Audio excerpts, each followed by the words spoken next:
Chapitre 5. Il faut chercher la vérité dans l'Écriture sainte et non l'éloquence. Toute l'Écriture doit être lue dans le même esprit qui l'a dictée. Nous devons y chercher l'utilité plutôt que la délicatesse du langage.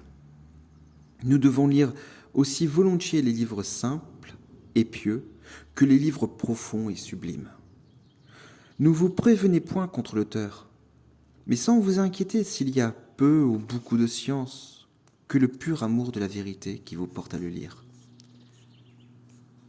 Considérez ce qu'on vous dit sans chercher qui le dit.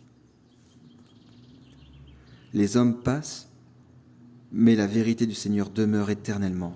Psaume 38, 7 et 118, 2. Dieu nous parle en diverses manières et par des personnes très diverses.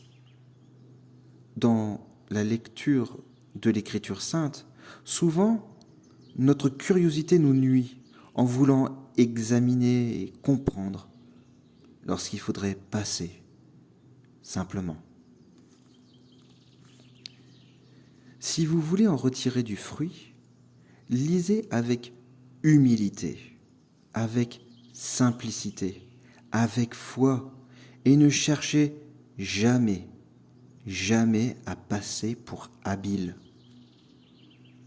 Aimez à interroger, écoutez en silence les paroles des saints, et ne méprisez point les sentences des vieillards, car elles ne sont pas proférées en vain. Réflexion. Qu'est-ce que la raison comprend ? Presque rien. Mais la foi, quant à elle, embrasse l'infini. Celui qui croit est donc bien au-dessus de celui qui raisonne. Et la simplicité du cœur est préférable à la science qui nourrit l'orgueil.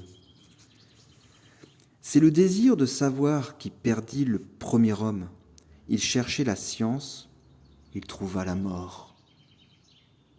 Dieu, qui nous parle dans l'Écriture, n'a pas voulu satisfaire notre vaine curiosité, mais nous éclairer sur nos devoirs, exercer notre foi, purifier et nourrir notre âme par l'amour des vrais biens, qui sont tous renfermés en lui. L'humilité d'esprit est donc la disposition la plus nécessaire pour lire avec fruit les livres saints, et c'est déjà avoir profité beaucoup que de comprendre combien ils sont au-dessus de notre raison faible et bornée.